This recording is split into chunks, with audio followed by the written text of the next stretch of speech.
The author says, praise and thanks to Allah.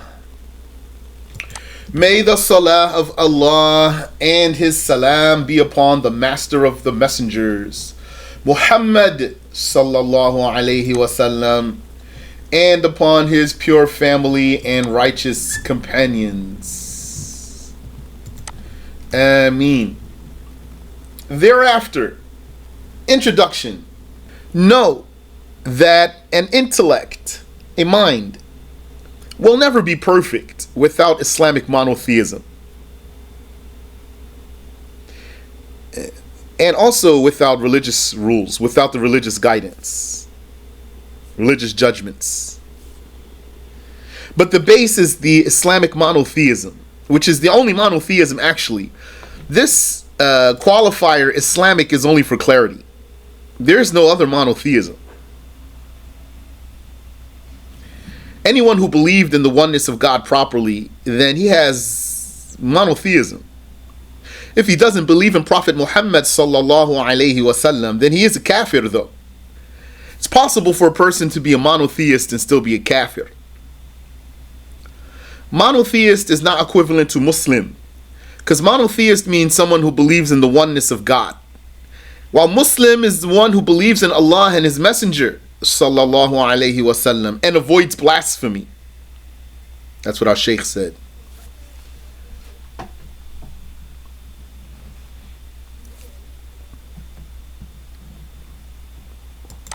Believing in the oneness of God, that means believing that God is not even a body.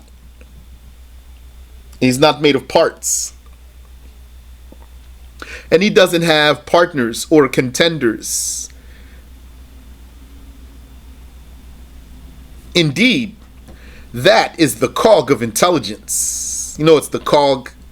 Cog is like a piece of the machinery that helps it work or makes it work, is needed for it to work properly.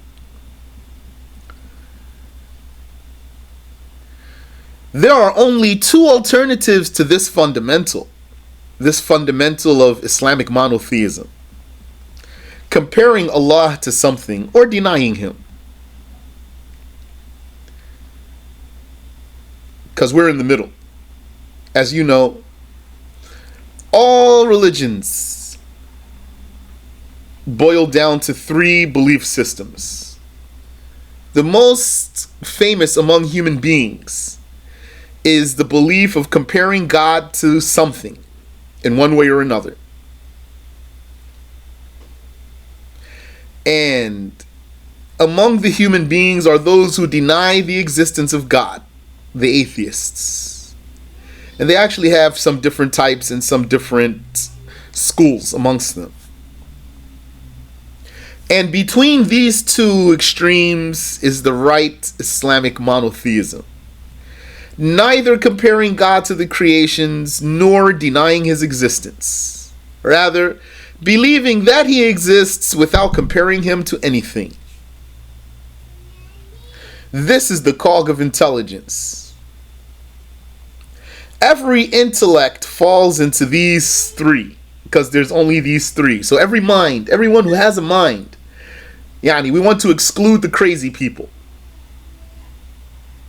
Everyone who has a functioning mind, even if he doesn't use it properly, he's going to fall into one of these three. He's going to be someone with a functioning mind who compares God to the creation in one way or another. Or he has a functioning mind and he denies the existence of God, explicitly or implicitly. Or he's going to do neither of those two. And what he would do then is confirm the existence of God without likening him to the creations. Those all minds, all intellects. So, if one wanted a perfect intellect, that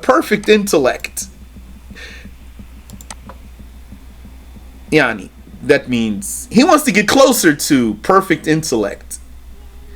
He wants to have more refined mind. Then that means he wants to have fewer mistakes. He wants to have zero mistakes, actually, but we're susceptible to mistakes. So if he wants to have zero mistakes, if, let's say, zero mistakes is unachievable 100% of the time, then that's a goal, to have zero mistakes. If one wants to strive for a perfect intellect, yani, let one strive for that. Why would one not want to strive for that? But maybe someone doesn't want to. He wouldn't be obligated to, but yani, we want to. We're interested in that. So we want to have zero mistakes, but if that's unachievable 100% of the time, if committing zero mistakes is unachievable 100% of the time for us, then we at least want to strive for that, so that we have few mistakes. Our mistakes, we want them to be rare and far in between. Yani, we do want to be right about everything.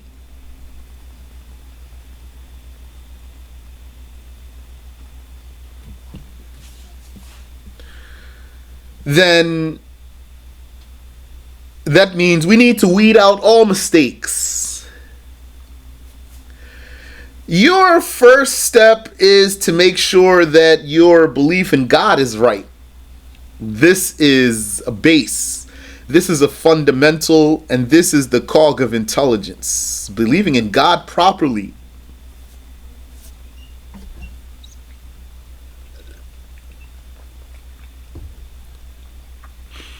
If you know about God properly, then you'll actually know about the creations properly, because you're going to know the difference between them. We're going to see something about the creations in a moment, inshallah. So, know that an intellect will never be perfect without Islamic monotheism, which is the only real monotheism.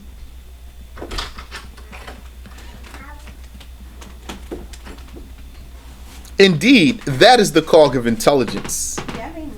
There are only two alternatives to this fundamental: comparing Allah to something or denying Him.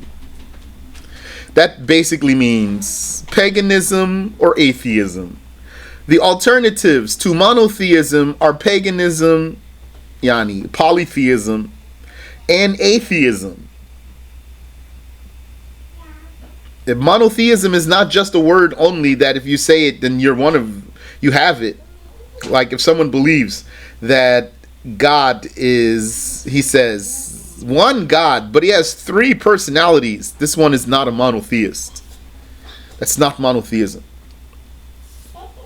That's just disguised paganism. Every intellect falls into these three. That is, paganism or polytheism, or atheism or monotheism.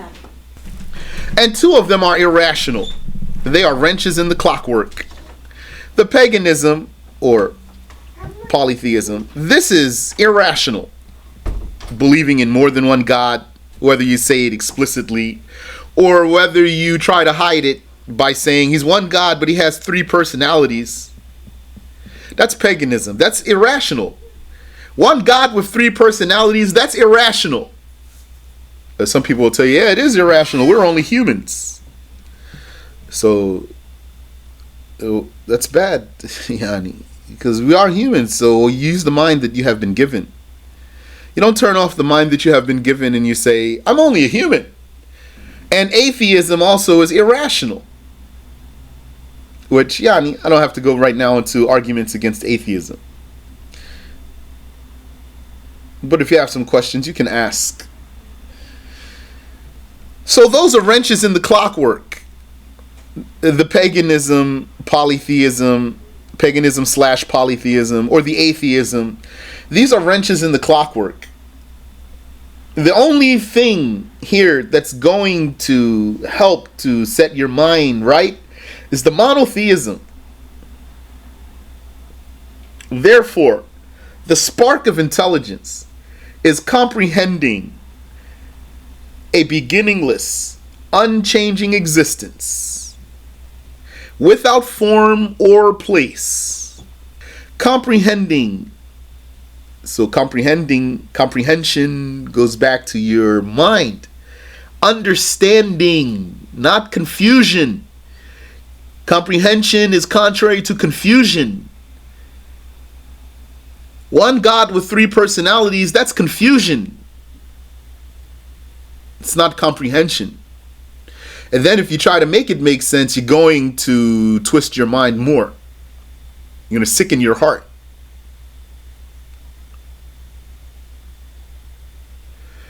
The spark of intelligence is comprehending a beginningless, unchanging existence. That there is one who exists, there is an existent one. This existent one has no beginning, and he does not change. So it means he doesn't take form, he doesn't move from place to place, he doesn't have children, he doesn't die and come back to life.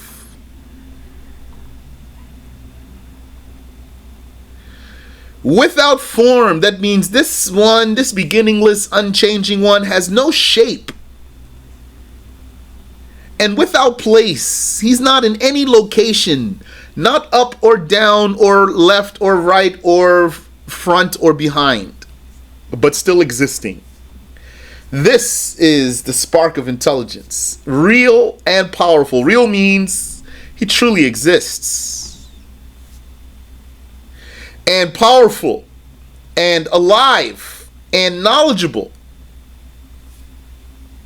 This one, without any form or shape, and without any place or direction, he is real, and he is alive, and he knows, and he is powerful. Then, do not be oblivious to the facts. The creations are contained inside, like ourselves. We are creations, we are contained. Right now I'm in my room. Even if I go outside, I'm still contained, because there's a sky above me, there's an earth below me. So God is not contained. The creations are contained inside of 6 directions, moving or still. Some of them are moving, like ourselves, and some of them are still, like most things actually. Most of the creations of Allah are still, yani motionless. And many of them are moving, but not most of them. Moving means going from one place to another place. Tangible or intangible. Tangible means can be grabbed in the hand, can be grabbed by the hand, like trees and rocks and humans. Intangible means cannot be grabbed by the hand, like the air and the light and the angels and the genies. That's if they're in intangible form. Angels and genies can shapeshift, both of them. They might take a tangible form for us, but I mean, originally they don't have tangible form. They have form, but they don't have tangible bodies for us as humans. We can't grab them. The creations are contained inside of 6 directions. 6 directions: up, down, left, right, front, behind. And those are all relative. Front, behind, that's relative. What's in front of me might be behind you. What's to my right might be to your left. Up, down, left, right, front, and behind. 6 directions. The creations are contained inside of 6 directions as moving or still, tangible or intangible. Volumes. Volume means a thing that fills space. Volume is something that fills the space. So even if it's intangible, something we cannot grab by our hands, it still has a volume. The light has volume. Because, for example, you have light that's in your room, doesn't go beyond your room. Or light in your car, so that means fills its own space, a certain amount of space that doesn't go beyond that.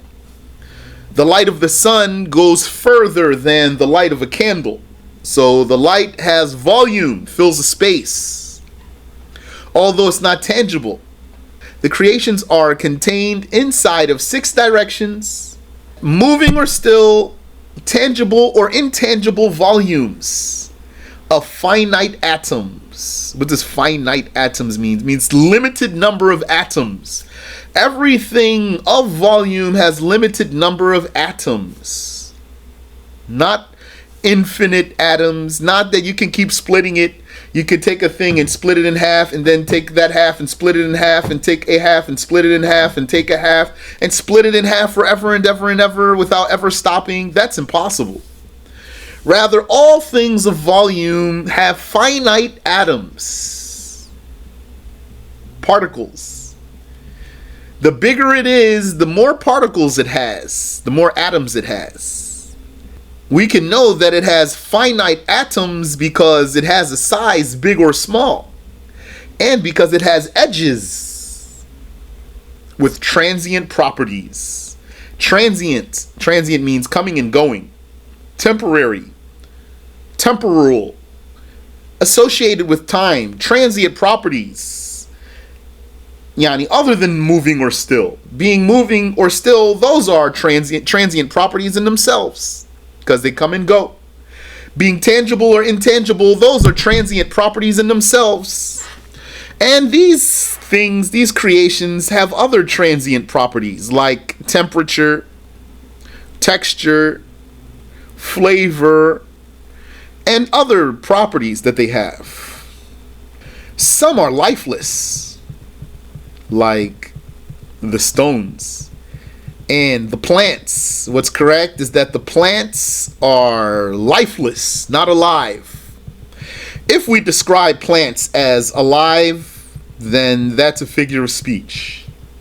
Because they grow and because they take nourishment, they might be called alive. And because they wither, and then so their withering would be called their death. And their blossoming would be called their life, but they're not truly alive because they lack souls. What makes bodies come to life is a soul. What makes bodies come to life normally is a soul. Allah can make a body come to life without a soul. And He has made some bodies come to life without souls. But that would then be a supernatural life, not a natural life. Things that are alive naturally, that's because they have souls. Souls that are inside of bodies. The souls animate the bodies. The body will be just lifeless without the soul, and then when the soul mixes with the body becomes animate. Plants don't have souls, so they're not alive. So some of these creations are lifeless, and others are alive. And some living things are intelligent creatures. Allah has intelligent creatures. Intelligent creatures, angels, humans, and genies, those are all intelligent creatures. And al-hurul ain, amongst the people of paradise, the women of paradise that are not humans or angels or genies. And al-ghilman wal-mukhalladun, also those are amongst the people of paradise. They're not humans, angels, or genies.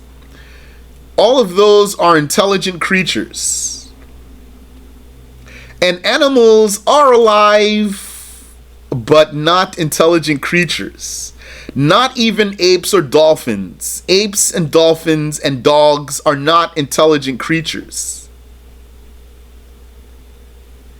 The ability to train them doesn't make them intelligent. Not in our standard. Maybe non-Muslims would say these are intelligent. They are not intelligent. You can train them, then they're going to do things that you train them to do. You repeat with them, repeat, and then they will learn. But you can't teach them math, you can't teach them reading, you can't teach them architecture, you can't teach them poetry, you can't, etc., etc., etc. You can't teach them religious law, sacred law. You can't teach them how to pray and how to fast. They are not intelligent creatures. So that's a summary here of all the creations. We could say more, But we covered pretty much all the creations there. We just now talked about God, and we talked about the creation of God. He said, is Plato's concept of vegetative souls incorrect? A vegetative soul is a faculty in living things that causes it to grow and flourish. He has no evidence for what he's saying.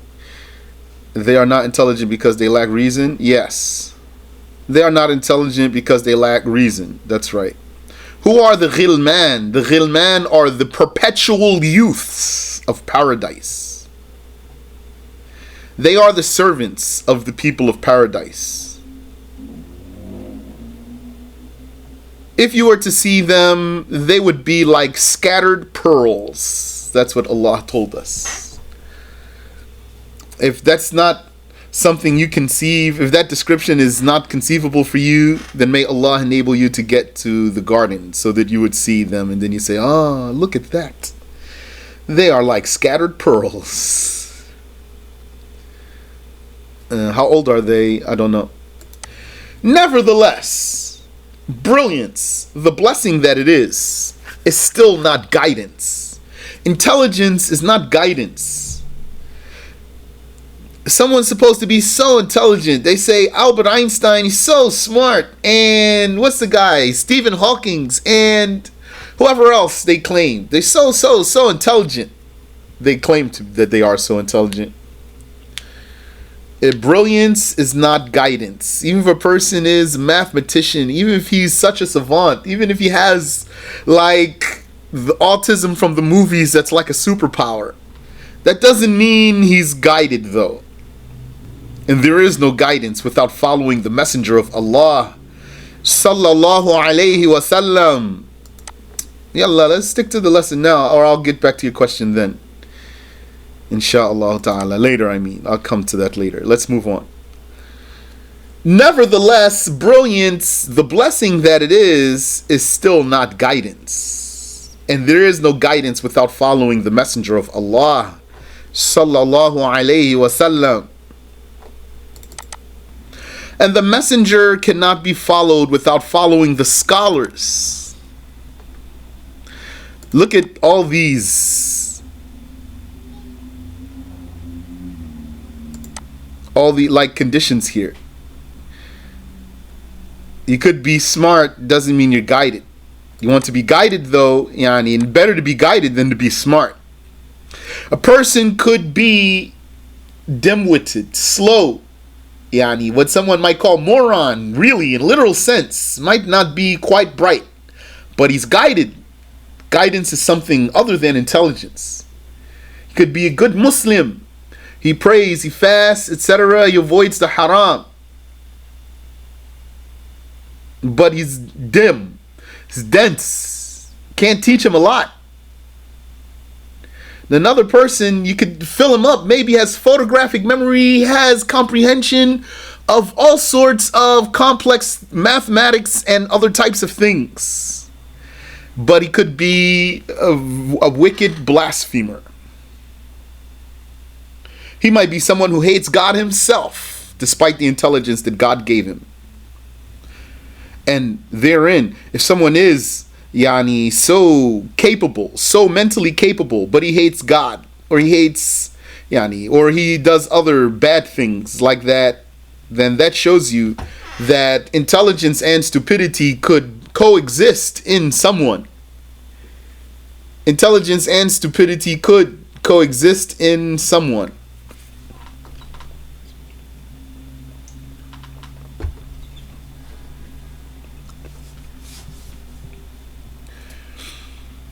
There is no guidance without following the messenger of Allah sallallahu alayhi wasallam. And the messenger of Allah cannot be followed without following the scholars. That's true. If you attempt to follow the Prophet sallallahu alayhi wasallam without following the scholars, you won't be guided. You won't be guided. You will be misguided. Allah Ta'ala made the scholars an integral part of this religion. And He gave the scholars of this religion an authority. What are the proofs of the religion? The Quran, so that's the book from God. The Hadiths, that's the Sunnah of the Prophet. And the consensus, what's that? That's the agreement of the scholars. That's a proof in religion. And the Qiyas, which is legal comparison. That's also from the scholars. So following the scholars is integral to being guided. Indeed, the Sunni scholars are the highest geniuses after the prophets and saints. Exclamation point. The prophets are the highest geniuses, for sure. Yani, the intelligence of the prophets is something that we don't conceive. And the saints also have high intelligence. Even if a scholar who's not a saint has more knowledge than this saint has something in his intelligence that scholar who, let's say, can't reach the level of sainthood lacks. Because this saint, how did he become a saint? By doing all of the obligations. So that means he learned at least the obligatory knowledge. And avoiding all of the haram.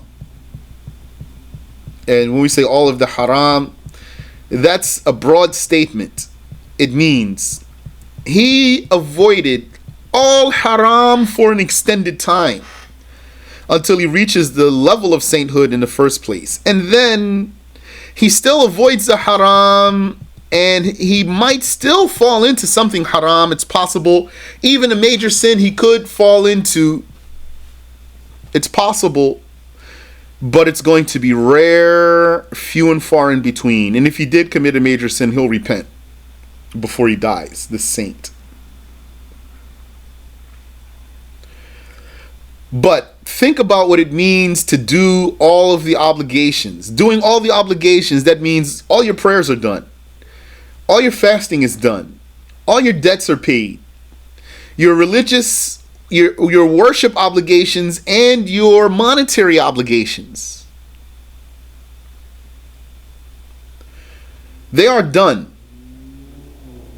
And the sins are avoided. Do you know what that means? What that boils down to, basically, it means they made the right decision every single time. They made the right decision practically every single time. So that's very smart. Subhanallah wa bihamdi.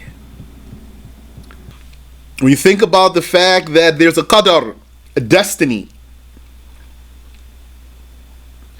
and this destiny, by definition, is destiny. That means it's inevitable.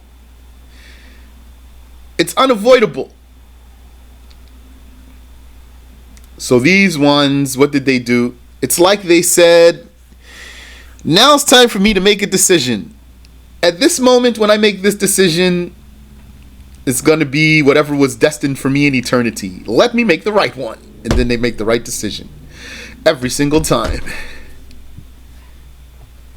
Saint is the one who does all the obligations, and he avoids all of the haram, and maybe I missed. And he does something optional, something voluntary, worship.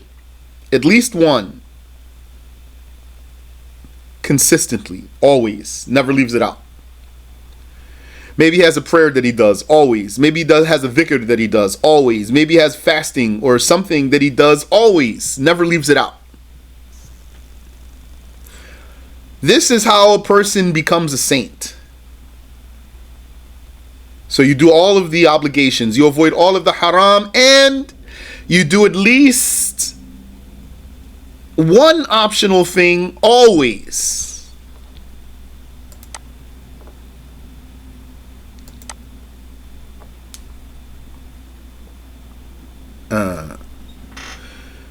Herein, in this book, are fundamentals. Yani, like rules. extracted, translated, arranged, and summarized from books of creed, books of hadith terminology, and the guidelines of fiqh. So it's from aqidah, mustalah, and usul al-fiqh, what we're going to go over, what we're going to cover in this brief booklet. But I'll try not to go fast. I know I have a tendency to go fast.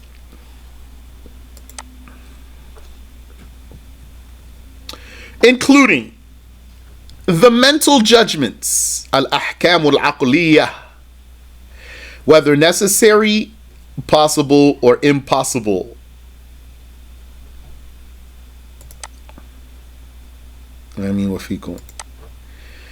Necessary, so including, so we want to talk about, amongst the things we want to talk about are the mental judgments, al-ahkam al-aqliyah.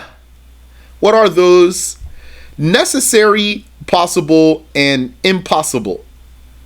Necessary means what the mind deems must exist. The mind deems that it must exist. Wajib here means must. Intellectually necessary is an intellectual must. That's God and his attributes. God must exist. And he must be attributed with attributes. Meaning it's necessary that he exists. That means non-existence for God is impossible.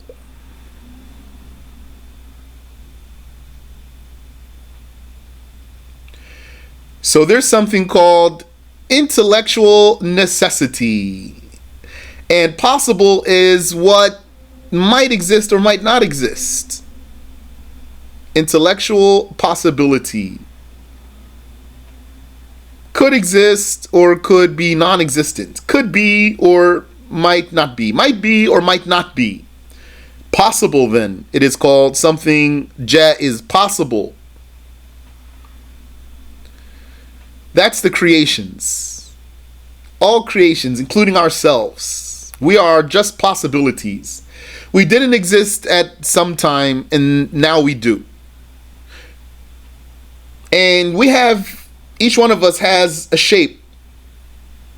Or another shape. Yani, you have a shape, I have a shape, the other one has another shape. We all have a different face, etc. Different colors, different voices.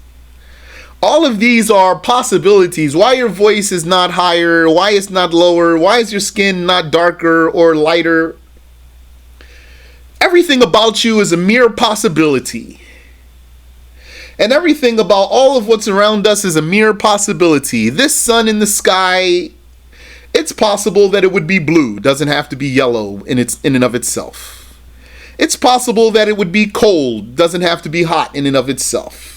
It's possible that it could be a square or a triangle. Doesn't have to be round in and of itself.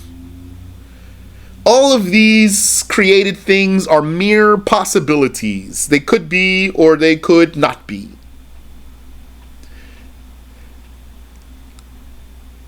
And the third mental judgment is the impossible. That's what the mind deems cannot exist. The mind judges that it cannot exist. It must not exist. Like a partner for God. That's impossible. Like God having 3 personalities. That's impossible.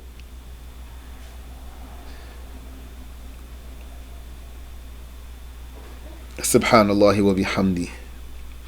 These judgments, these mental judgments gauge existence. Existence. Not truthfulness.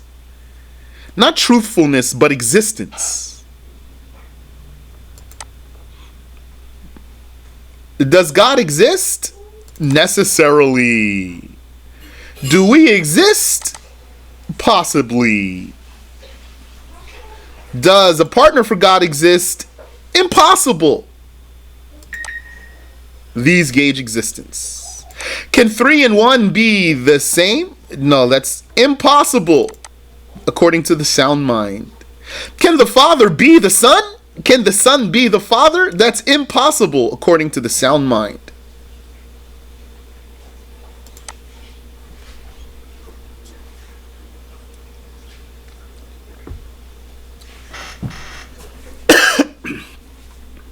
So, it's important that you take the definitions.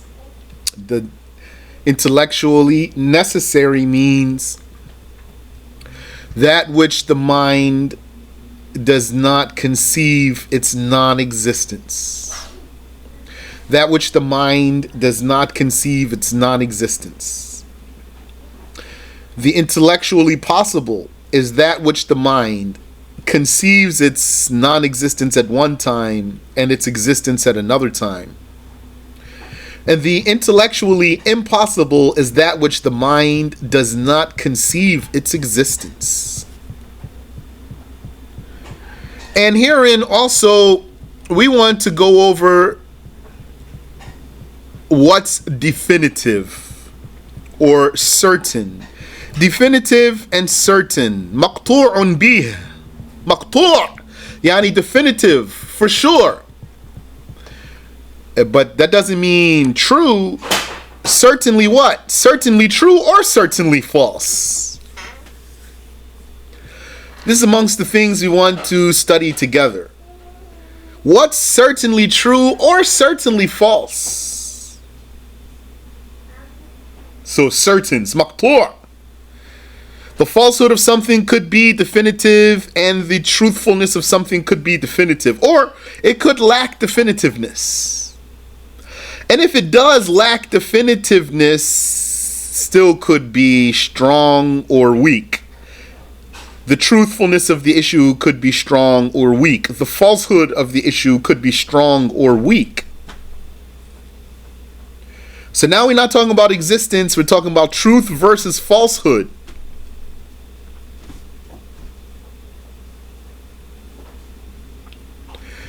And we want to talk about the probable. What's probable? What's ghalib?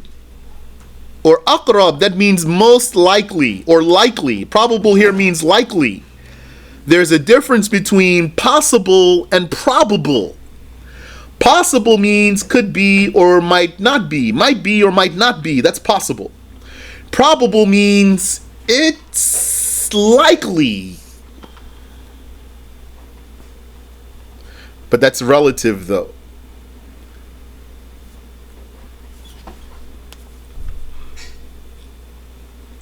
And the doubtful, when I say that's relative, means that it could be probable to you, but it might be unlikely to someone else. The same issue. Depends on the clues that you have at hand. Could be likely for you or unlikely for you. Could be probable for you and improbable for someone else. The same issue. So it's relative. And the doubtful. Doubtful means 50-50 here. In this talk here, what we mean here is 50-50. We don't mean about aqidah though. We're not talking about belief in God. When we talk about the belief in God, and when we talk about religious belief, not talking about whether, for example, did Zayd go to the store or he didn't go to the store? That's not religious belief. You might be doubtful. I don't know if he went to the store or if he didn't go to the store. This here, when it's not religious belief, this is what I'm talking about now. That means 50-50.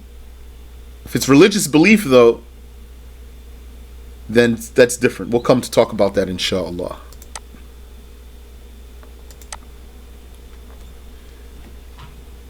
And all of these depend on the clues that you have at your disposal. And the improbable, which is the ba'id or mustaba'ad, far-fetched, unlikely. So keep these close. That's how you think about things. You say this is certainly true or this is certainly false. When you have this knowledge, then you're going to look at things more critically. And someone who doesn't look at them as critically as you, sometimes he's going to think you're not smart, actually. Because why? Because he doesn't look as critically as you do. He's going to say, look, it's right there. It's definitely true. And you're going to say, la, it's not definitely true. It's only probable. Really, it's only probable. And then maybe he won't even believe you. He won't agree with you. But you'd be right. It is only probable and it's not definitely true. Or it might even be unlikely. And he thinks it's definitely true. Or he might think it's false. He might say it's definitely false. And you say it's not definitely false. It's only improbable. These gauge truth and falsehood. This talk I'm giving you here is not from non-Muslims. This is not from philosophers. This is from the Muslim scholars who did not take their knowledge from philosophers. They took their knowledge from Prophet Muhammad sallallahu alaihi wasallam, from the Quran and from the Sunnah, and from the scholars before them too, including the Sahaba. All this talk I'm telling you here, the Sahaba were masters at this, even if they didn't talk about it. They knew this, what I'm telling you now, like it's just natural, without the Prophet having to teach them that. Because they got the Quran so pure from Prophet Muhammad sallallahu alaihi wasallam. They got the Sunnah so pure from the Prophet sallallahu alaihi wasallam, from which all of this information is extracted. So it's so embedded in them naturally. Truth is compliance with reality, and falsehood is contrary to that. Yani, falsehood is contrary to reality. Is what is contrary to reality. So the truth is the sidq, truthfulness, or haqq, truth, or true, or real. That's compliance with reality. And falsehood is kadhib, lie, or batil, falsehood. It is contrary to what is contrary. It is what is contrary to reality. And herein we will learn the difference between the intellect and the imagination.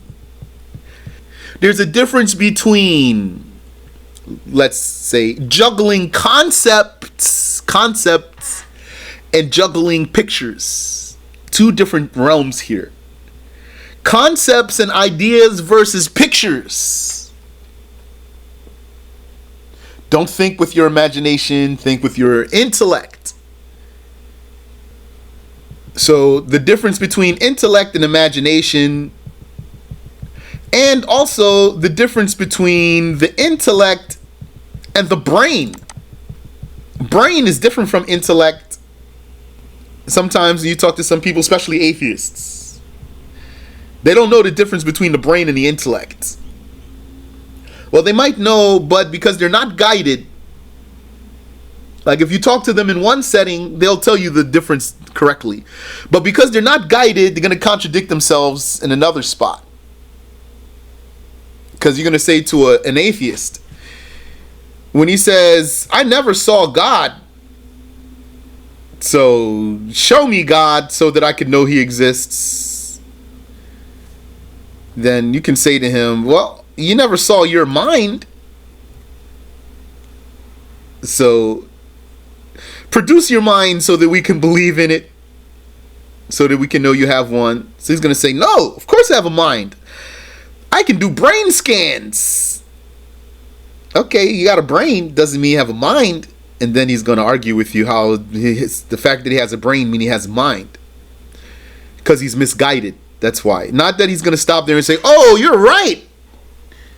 Just because someone has a brain doesn't mean he has a mind. Although in another setting, under other circumstances, he would say what's right. But now, because he wants to disagree with you, he's not going to say what's right. Because if having a brain was enough to have a mind, then all the crazy people would actually be intelligent. Because they have brains. But they don't have minds. And herein we will learn about the difference between conviction and application. Conviction means believing in something. And application or practice, application means practicing something. So there's a difference between believing in something and acting. Because you might you might be told something. Let's say, if your mother told you, I was robbed. Now, after you've learned this, you'd say, is it necessary that she was robbed? Not necessary. Is it impossible? It's not impossible. So it means possible that she was robbed. I know she's telling me that, but the mental judgment is that her having been robbed is merely a possibility. Could have been and may not have been.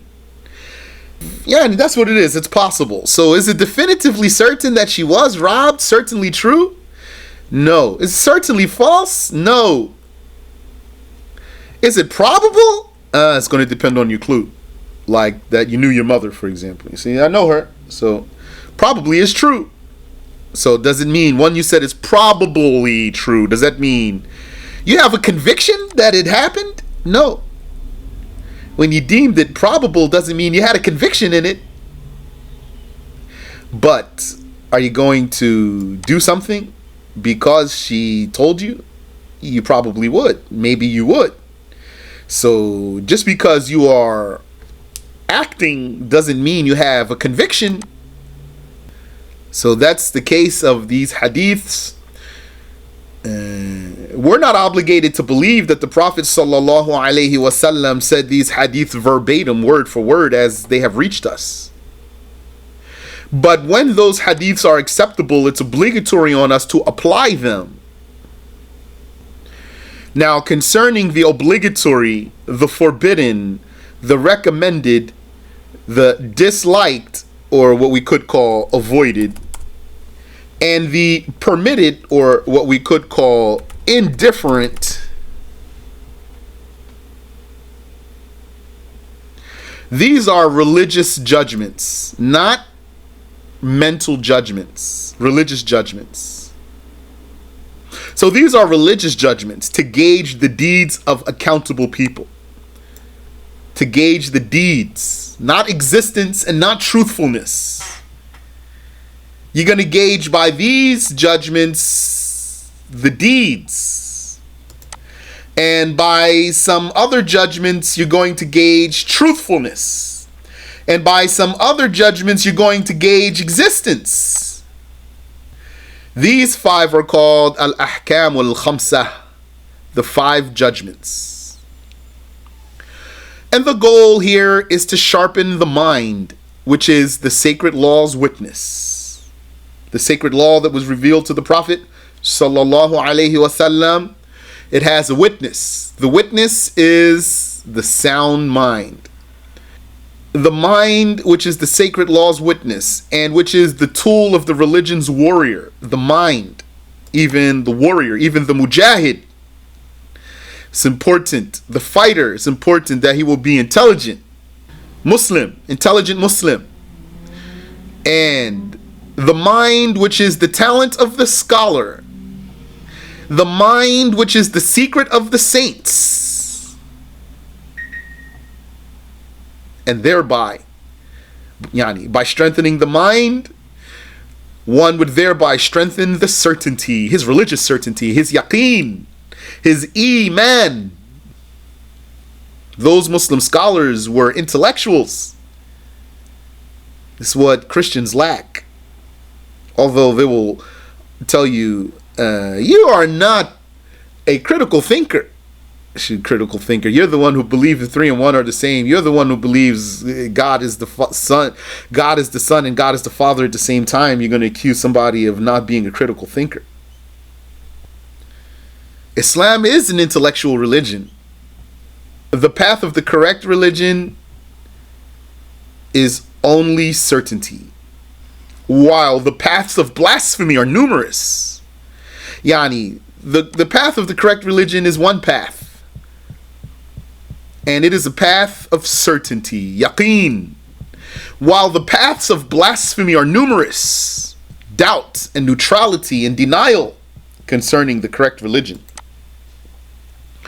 Doubting in right religion or being neutral about the right religion. Both of those are blasphemy. If a person doubts about the right religion, he's not a believer, he's a blasphemer. If he's neutral about the correct religion, that means he's saying, I'm not saying it's the right religion or not right religion, then he's a blasphemer too.